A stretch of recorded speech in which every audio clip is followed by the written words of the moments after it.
last day of the last day and last hour of this conference. So today we're going to talk about scaling PostgreSQL, and we will discuss about the horizontal and vertical scalability in Postgres. So my name is Ibrahim. I'm the principal engineer at BTH. So that's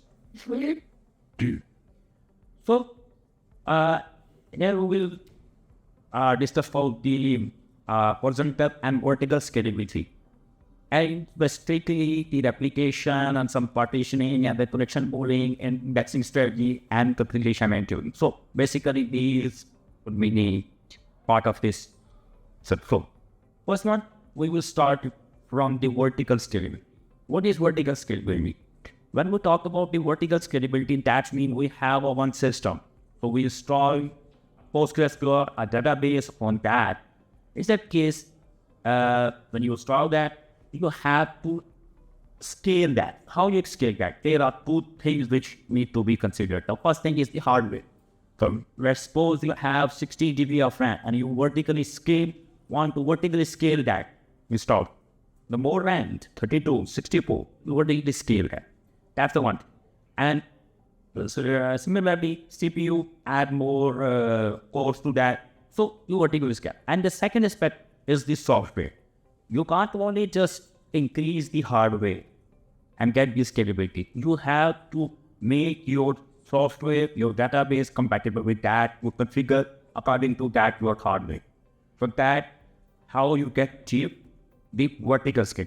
So we will not talk about the hardware issue, how big the RAM, how big the codes, etc. We will talk about how we can achieve the vertical scalability using PostgreSQL in Postgres. So configuration, PostgreSQL, we need to consider PostgreSQL to achieve high performance or to scale vertically. So we need to consider PostgreSQL parameter. That we need to do a proper indexing in the database to achieve the performance.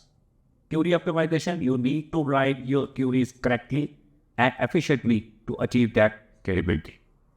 Connection management, so if you have only one system and that system cannot handle thousands of users, so you need to have some kind of a pooler in between that pool your connection, and whenever that connection is needed, that pooler will provide that.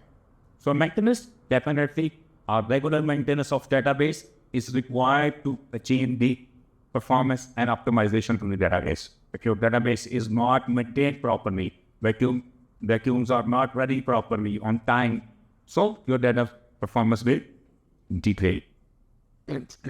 So we discussed about the Postgres architecture. This is going to be a 1 hour presentation, so I will just briefly touch the architecture, so not in detail. So in this architecture, we will discuss the processes, memory, and storage. So here is the main diagram of PostgreSQL. It's just a visual aspect of the diagram of that. So here we have clients, the clients and the postmaster process, and these are the processes. The postmaster process and the PostgreSQL.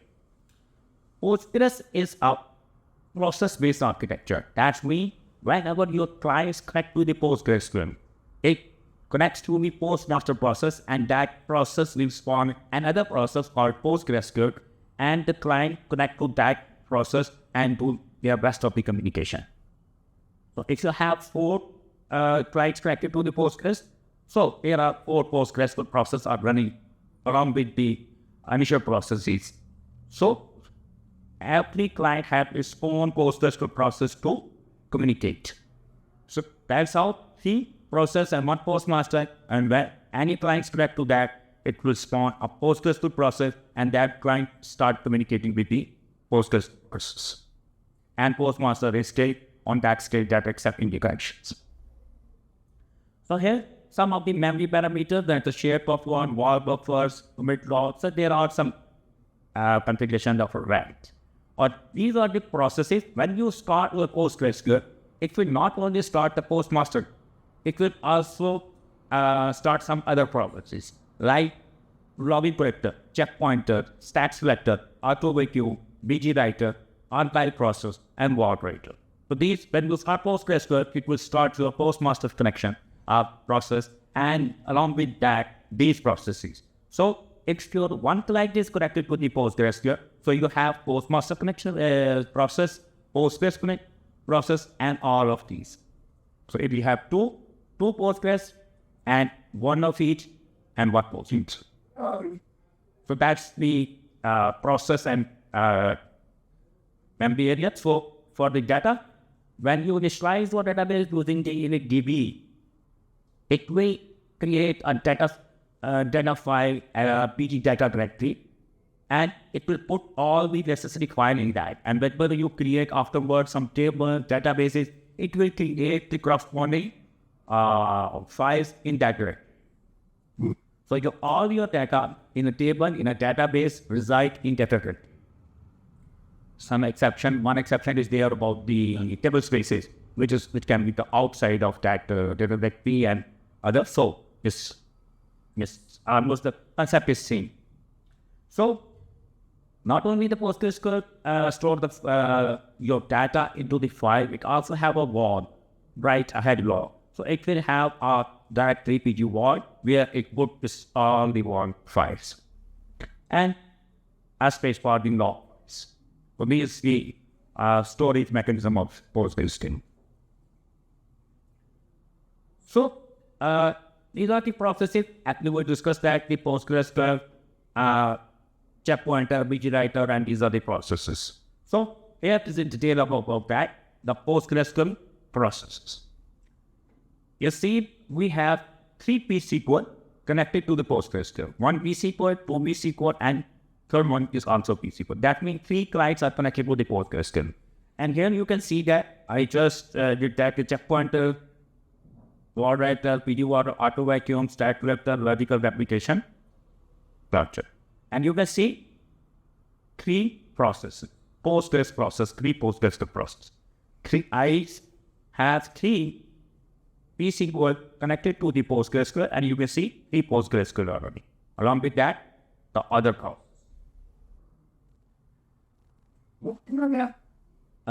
Memory. So here are some memory parameters like the shared buffer, war buffer, CLA buffers, maintenance what mem, and these configuration parameters can be configured in PostgreSQL.com. Default values are set to the a minimum value that you can run your PostgreSQL to any system, a small system which has a very low level of the hardware, not too many RAM, CPU, stores, so it can run on that.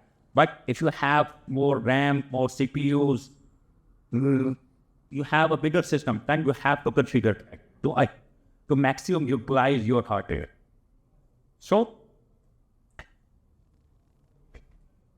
here the storage, I'm not going to the detail of the storage of the system because you can see that the PG data directory and detail, I'm not going to the detail of that.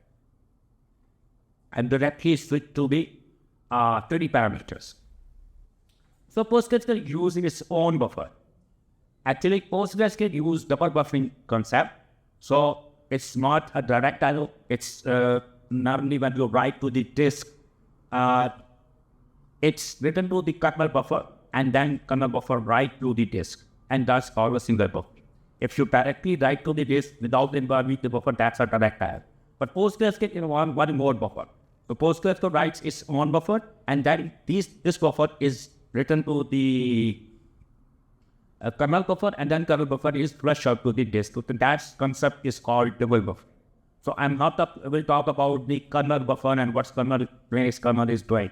We will discuss about what shared buffer is doing. So PostgreSQL has a shared buffer, and this is really important parameter. And you set that parameter in PostgreSQL.com file, and it's depend on your RAM, how much RAM you have. So, and it's a one-time set. When you set that parameter and you start your PostgreSQL, it will capture that amount of memory. So that amount of memory is no longer used for the other processes. So it is just dedicated to the PostgreSQL. So like if you have 10 GB of RAM, if you give the 2 GB, that means you give the 2 GB of RAM to PostgreSQL to use that really. So it's allocated to the Postgres. So our default value is 128 MB, which is very low. So normal guidance in the Postgres documentation is 25% of your RAM. But I'm not very convinced about that value, because when that value was written, usually the database system is shared with the other applications. Usually people install databases and install other application on that and using that. So that's why other applications require memory. So nowadays we have a dedicated database computer. So not any other application is running on that system. So some people suggest that the 40% of the RAM you can get to the shared buffer. But it's all depend on your system. How bigger your you say that your active workload is in terms of RAM. So you can decide that to change that setting. So you can change that into the PostgreSQL.conf, and you can just show that value. Every value gets shows using the show shared buffer. It will show you the current value of that. What buffer? You have transactions. So what write head log your transaction. Size of the file size is 16 MB and 8K of block size. So you can change that. So it will also improve the effective cache size. This is when you set this value, it will not take that amount of RAM from the system. It's just a guidance for the optimizer. So it is just a guidance. It's not the actual value. You send that value, it gives you the guidance that how much memory I have. So it will make a better plan for that. So it's just the guidance. You just said the effective cache size is something. If you have a 10 GB of RAM, you set 8 GB, 7 GB. But you can set up with the values, because I'm setting that 80% of the RAM, 70%. But it will not take that amount of RAM from you. It's just a suggestion, just a guidance from the optimizer to that I have that amount of RAM, so you can make a better RAM training. What meant this configuration is for the complex sorting. When you set that parameter, that's me. When you are doing complex sorting, you require a memory. You know when you extract the data from the table, so you have to put the data into the RAM to sort it, because the data is not sorted on the disk. So randomly written on the disk, wherever is got this space is written there. It need to get the data from the disk into the RAM to sort it. So that's required a RAM. You can provide a small amount of RAM. That's not a problem, but it will read the data right, again read the data and then take more time. So you have to configure that button accordingly. So here it is. It's just an example that I'm setting the button. And this is not a parameter. It's you can set that parameter in PostgreSQL.conf file, but you can set that per session value also. So here in the session, I'm setting that set workman is equal to 2 MB, and I'm just I'm sorting using the IB. So you can see it will take around 13 seconds. It has a lot of data. So it's just an example. So I'm just setting here set workman is equal to 1 GB. So it will take 7 seconds. So that's how you can configure. I'm usually not a fan of setting that value, a bigger value in PostgreSQL.conf file, because it a per session value. Shared buffer I was talking about, that is a one-time value. Like when you set that 4 GB, that means Postgres will take 4 GB from this system. But when you are setting this value, it is per session value. Means if your active complex static is happening and you set that to 1 GB, 3 complex sorting, that means 3 multiplied by 1. It will quite see. If you have 1,000 users actively sorting, so how much RAM you need? Multiply by 1,000. So you can't set that value very big because the per session value. So you have to be careful. And usually recommend to companies that you set that value in a session and reset that value when you are going to require the something you can say is sort into something. So you usually set that value according to your need. Maintenance workman, this is another parameter which is required for the maintenance activity. Like you want to do some vacuum, you want to restore, you want to create index, you have to add foreign keys, alter them, but that also requires the memory.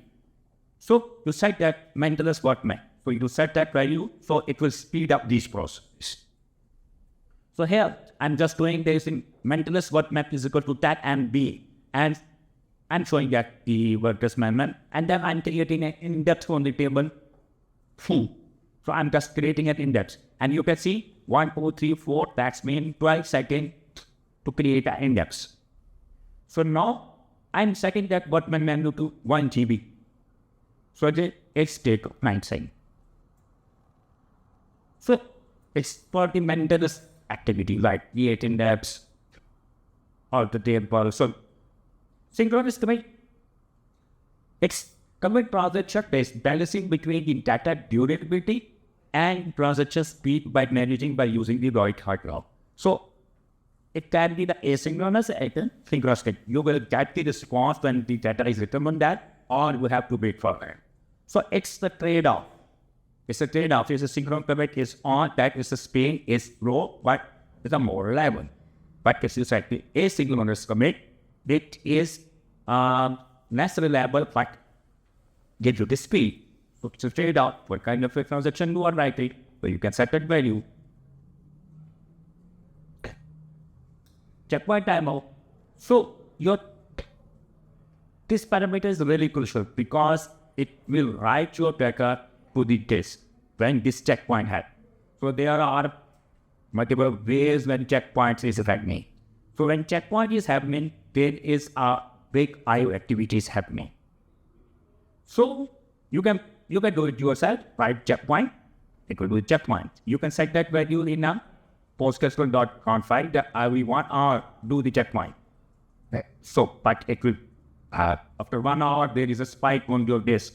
So if you set that after 1 week, you'll always expanding that after 1 week, you checkpoint, then it will flush out. So what is the benefit of that? It's important. Because when you leave the checkpoint, it's when some recovery process is needed. That is quick. The recovery is done very quick because you have the checkpoint very frequently. If you have longer checkpoint at 1 week, that is the recovery process will take longer time to recover. Because it has to apply from that checkpoint to apply to all the checkpoints. So that's trade-off. How much it's all depend on your workload. Maximum environment size, I'm just going to some speed up the process because it's so long, so I don't want to waste too many details on that. So I can heat at index. I'm just usually set that what is the heat at table. It's supposed to be like a book where you have all the information written on that. And what is the index? Index is the end of the book. You have all the pointers there. So it's same for the database. Your tables are the books, the chapter of the books. And what is the index? Index is the actual pointer to that information. So how many indexes in the PostgreSQL? B3 index, hash index, bring, gist, j. So these kind of index you can create in PostgreSQL. So sequential scan, when you do a sequential scan, like when you set that creating table and setting that, just scan that table and getting some value from ID is equal to something. So just go to the same example of the book. I search that word with the PostgreSQL data in a book. So you have to read the full book from chapter number 1 to chapter number n to search the word PostgreSQL. So that's called sequential scan. In a table, it's called sequential. Absolutely, it will take a lot of amount of time for you to do that. Another way of doing is index. In a book, what you do, you go end of the book, search PostgreSQL, it will give you the page number. Just go to the page number and it will point to you the exact page number, and you just can view that how many page have that Postgres. Well, similarly, in a B-tree index, when you create a B-tree index, PostgreSQL every row has a CTID, and it's a pair of two things: the block or page number and its offset. So that information, this is the information. It has the page number and a page or block is just in the mockup, so I can use any method. So page number and then the offset. So that tuple or row is there. So that's the information is stored along the rows. So what is the B-tree index? When you say that create index on some table, so what will it do? It will create this type of a table. Like if you have a value, ID value is 9, 36, 69. So whichever value is here, you can create a B-tree index. So what it's doing? It will search, it will traverse this balance tree. So finding the CTID, it will say, like if you are searching for the 90, it will traverse the tree 90, it will say 1, 3. That's the page number 1 on the case of that table, and offset is 3. That means a 3, third row. Offset is, I'm just supposing that offset is number of tuple number. So you directly go to the. So you read it from here. Hash index. You can create a hash index in PostgreSQL. It will create a hash for you, and it will compute the hash and compare that. And this is just for the equality operator. Hash only works on the equality operator, right? Where name, like where ID is equal. You can't do that with greater than ID is greater than 10, ID is less than 10. You can't do that. But for that, it's you call that for the B-tree. In B-tree, you can do less than, greater than, equal to, less than, equal to, or you can do that. And hash just for the equality operator. So I'm not talking about the more detail of the on index. You can go and search, because I have that whole in YouTube and other about these, about the indexes, about the B-tree hash, brain, gist, chain. You can search for that. So I'm not going to much detail of that. So I have it. What's the scalability? Okay. So we talked about previously. We talked about the vertical scalability. Vertical scalability, we expanding one computer, right? One computer or one system. We are expanding that. We are adding hardware. We are configuring PostgreSQL to maximum utilize your hardware. So we are doing that. So that's called a vertical scale. But the problem is there is a limit, because there are two kinds of limit. Or you can say that there are three kinds of limit. One limit is when you go, limit is that we don't have that bigger hardware. Like if you say that we have a 64 core computer, maybe you can say I have a 456 core computer. But I say, do we have 512 core of computer? Maybe have, but if you go more than that, how much we have? So there is a limit for that. But that's the hardware limit, availability. That's the first limit. The second limit is money. Like if you actually ask me to buy a computer of 64 core computer, 4 computer.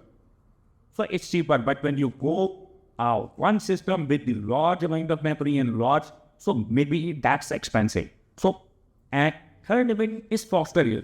Sometimes some software is not made for that big hardware or can utilize that amount of hardware. The limitation is there, son. So, I'll give you the example that PostgreSQL is built in the old hardware where with file size was actually 1 GB. So they currently still they have the 1 GB limit. So when you write a table and it's bigger than 1 GB, they will create the 2 GB, 1 GB and 1 GB, 2 files. So they're not expanding that file to 2 GB because at that time that was the limit. But it's still we are using that. So sometimes there are limits out there. So for that purpose, we were adding more nodes. Like I have a 64 core computer, so I will add another computer to that, another computer to that.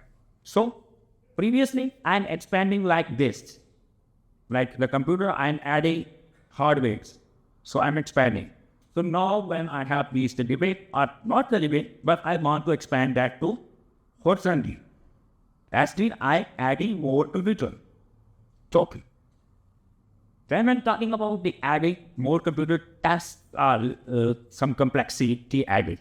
Now what's that complexity? Because I have to replicate the data. That's important.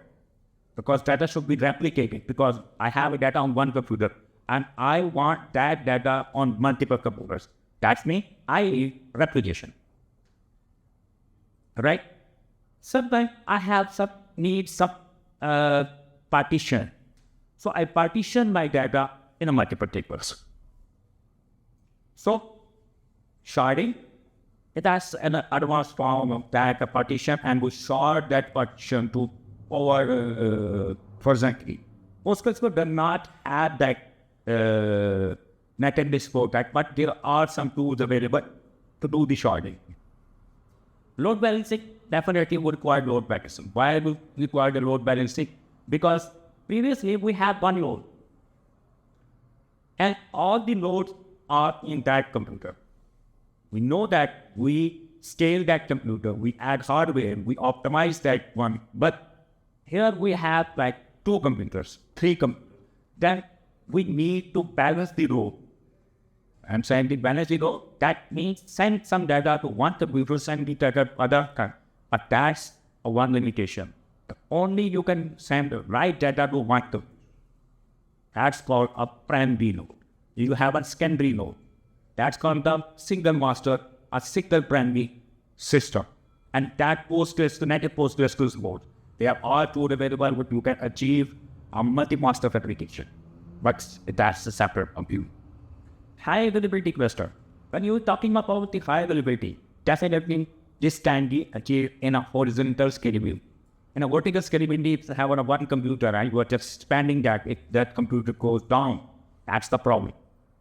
But in a horizontal scalability, you expand your cluster in multiple computers. So one phase of memory failed, some other node should take over that role and give you the high availabilities. And there are tools available for the horizontal scalability, like the PG-Head as a small PG-Head platform, the Citus, the PostgreSQL, Excel, and the partitioning. These are the tools available to achieve the scalability and the reliability and the horizontal scalability. Replication. When we're talking about the replication means to replicate your one node's data to another nodes. And that's the basic concept. And PostgreSQL has 2 kinds of replication. One is the physical replication, and second is the logical replication. When we are talking about physical replication means you copy your whole data from the data into the another computer. And when that you write anything on that data, it's physically go from one node to another. You cannot logically divide your data. So you can't say that physically replicate by this table to this table, or do this or this. No, you just configure your physical replication. When you do that, you have one primary node, which is the B and write node. When you write something, it would rest that to the PG wall, and PG wall, there is a process called wall sender, and wall sender will send that to the walls, and the wall receiver on the secondary node will capture that and apply. That's the only mechanism in the physical replication. And your replicas, your standby nodes, whatever you call replica, slave, standby nodes, it's a read-only tool. You can't write anything on that. So only you can write to your primary node, your master node. So this is the physical replication. When we're talking about the logical replication, there is a problem. There is actually 2 problems which that solves. One problem is that I don't want to replicate all my data. Like if I have one database, I have 2 tables, I have one database, I want to replicate only that not for all the data. Because when you are replicating, definitely it's required the bandwidth. So it will have the bandwidth, everything is there. Even if some security purpose or something like that, you don't want to share all your table with all the nodes. So there you have application node, it's called a publication and subscription mode. So this is your node. In this, there is no primary and no secondary. These are both writable nodes, read and write. You can write, read and add on both nodes. And there is no physical replication in between.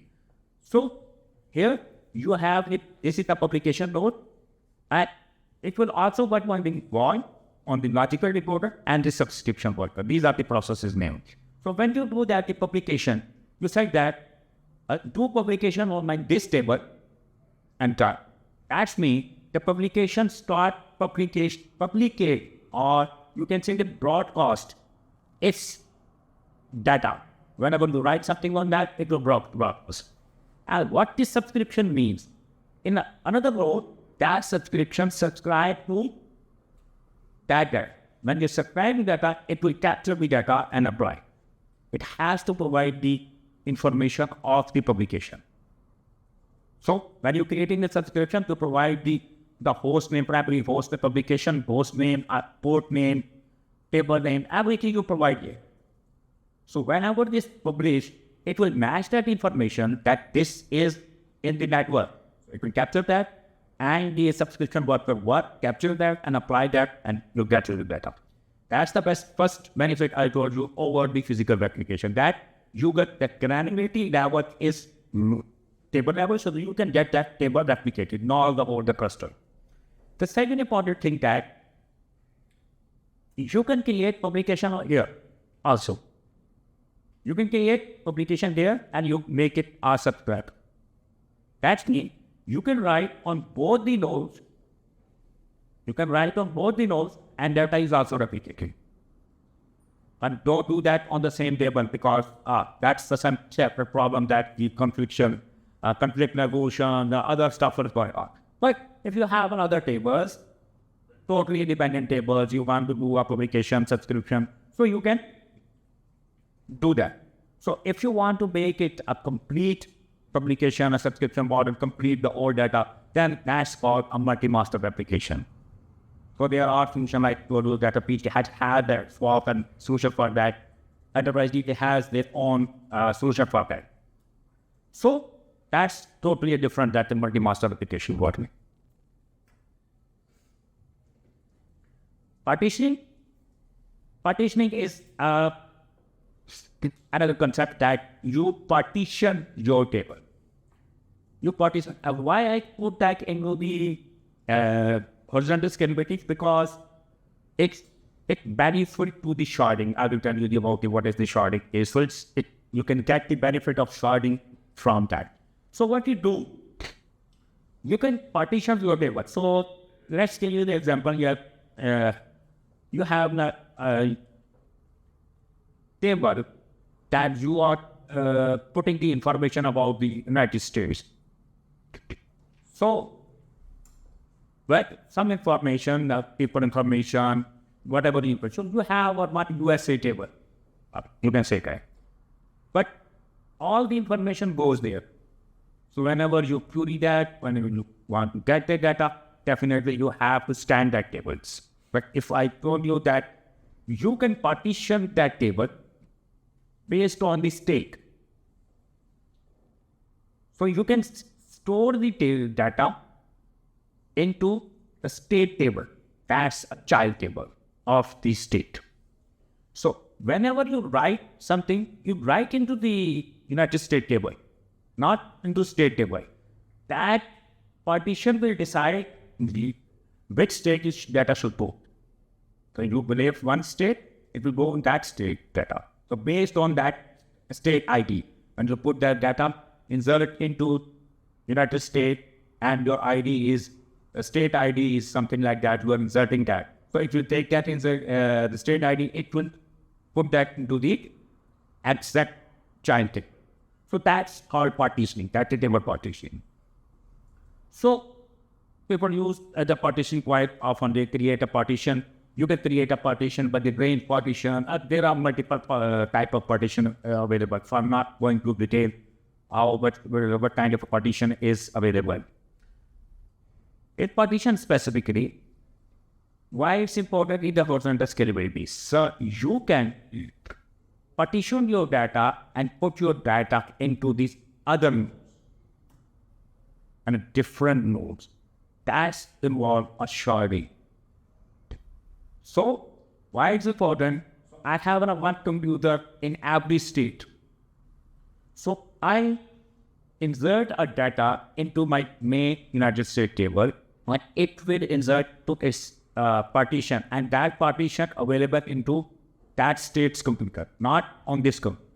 So that's called a sharding. Currently, PostgreSQL does not support that sharding. There are external tools available which provide the sharding.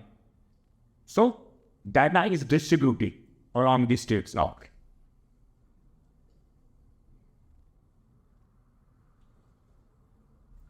So he must do it. Quite awesome. Okay.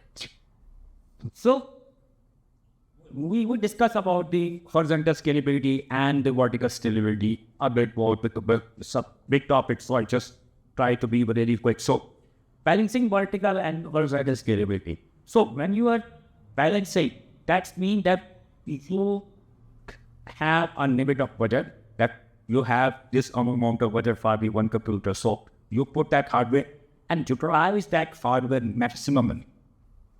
When I say that, you have to actually use your CPU maximum. When you do the benchmark, that's the purpose, that you maximum utilize your CPU. When that utilize your CPU, what about that you are in a good state. That means you are optimally using your one hardware. So if that is low, then you have to add some CPU, RAM or something like that to that. But that's a limit. When that's okay, then you have to balance it to add more nodes together. That's the one thing in a one environment. But if you want to distribute your data, then definitely you require horizontal scalability. So horizontal scalability, so scenario with high data volume and reads. Why it is called read?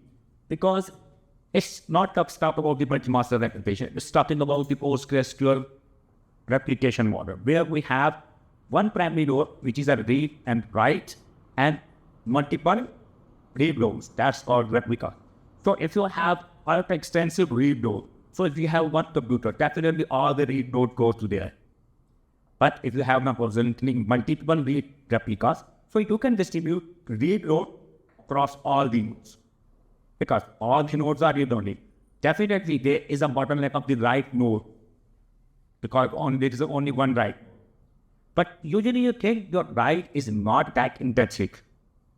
Usually people are using the reading for that. So that way it's saying, if your data is very high load of read, that horizontal scalability gives you much benefit. Vertical scaling of do the OLAP workload, horizontal scaling, read heavy application. So that's the main crux of that when you balance your vertical and horizontal scalability.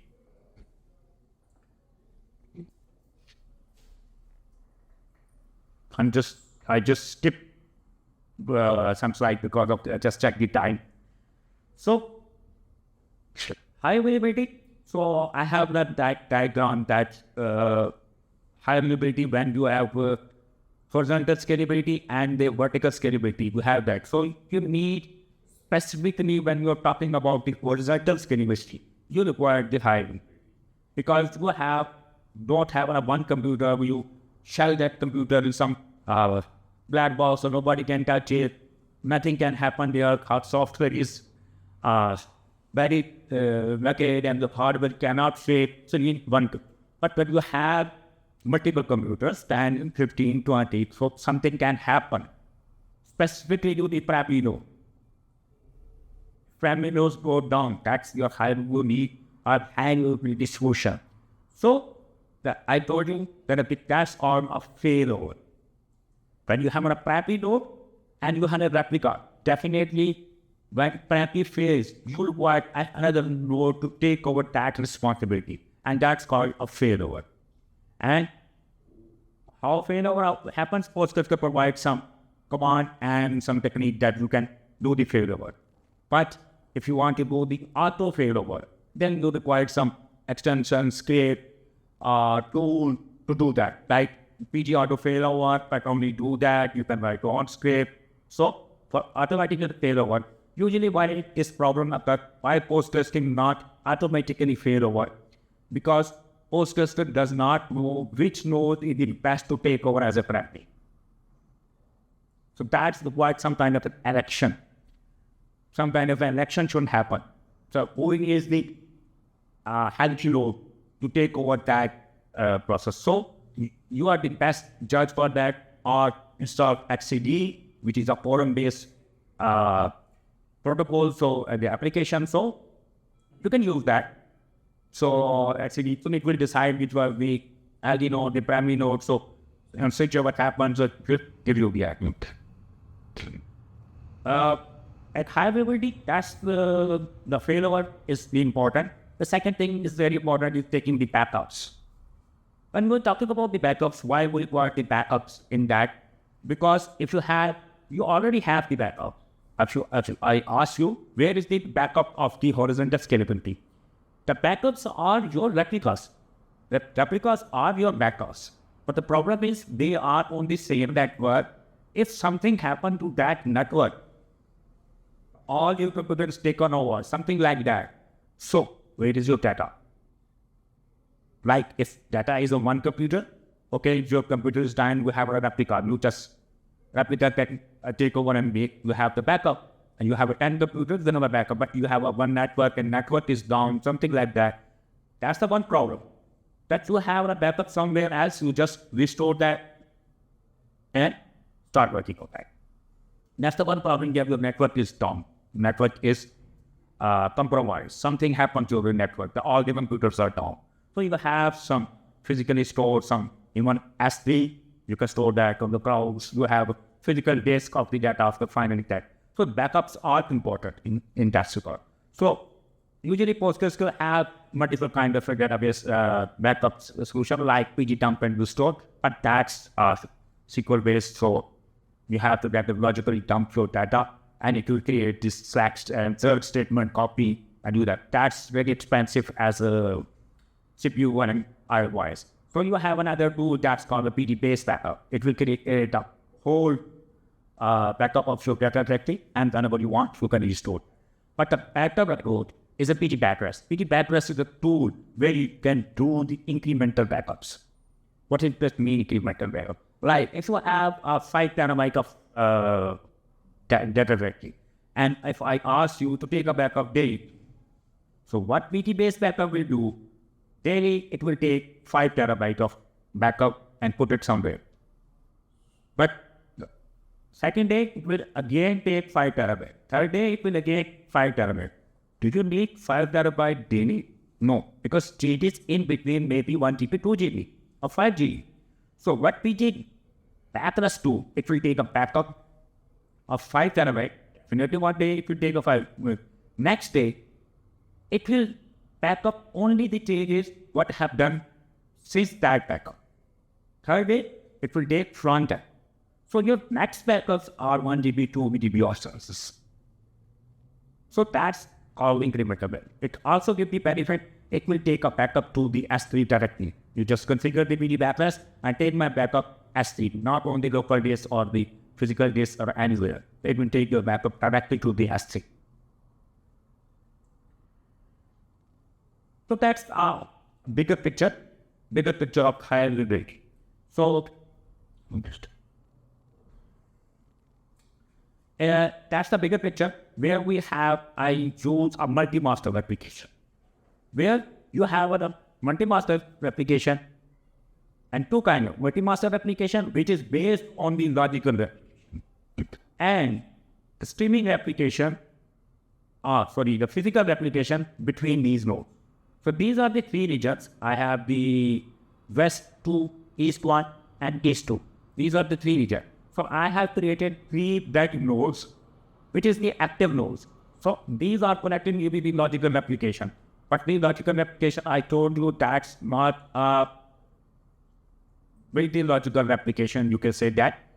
You can achieve that, but with lot of problem on that. So like PGH have that solution that's called ASPA, that's an extension that provide the multi-master replication over logical replication, which show the conflict resolution, resolve the conflict resolutions, and other strategies. So enterprise we have their own solution to do the multi-master replication over logical replication to solve all the problem. And each active nodes has two read replicas. This one, two read replicas. So these client connect to the HA proxy. HA proxy knows where is your active node. So it knows this is your active node. And based on their port, actually, you can specify the port. And this client connect to do all the write to this node. But they can be through HA proxy that these are the all three are the read nodes also. You can read from that. So whenever this active node is down, the red one is down, any of these will take the responsibility and become an active node and connect to the other nodes, right, and become a red node. So your data, how many times your data is be replicated? You see 3 and 9. 9, your all data is replicated between all 9 nodes. These red nodes are connecting using these POS or enterprise DB or other multi-master replication. And these are the built-in PostgreSQL physical replication. Something happened to this will take over. Something happened to this will take over. Something happened to this will take over. Something happened to this whole zone. So these are state available. So these can connect to directly to, because these are on internet. They can connect to that. So when they are back, it will automatically send them short working time. And this is not indicated to have 2. You can have 3, 4, 5, 6, how many you want to have here. So this is the, and we usually in PGI, we call its ultra high availability, where you have the high availability in zone, and you within the zone you have more high availability when choosing the physical replication. So we call this ultra high availability.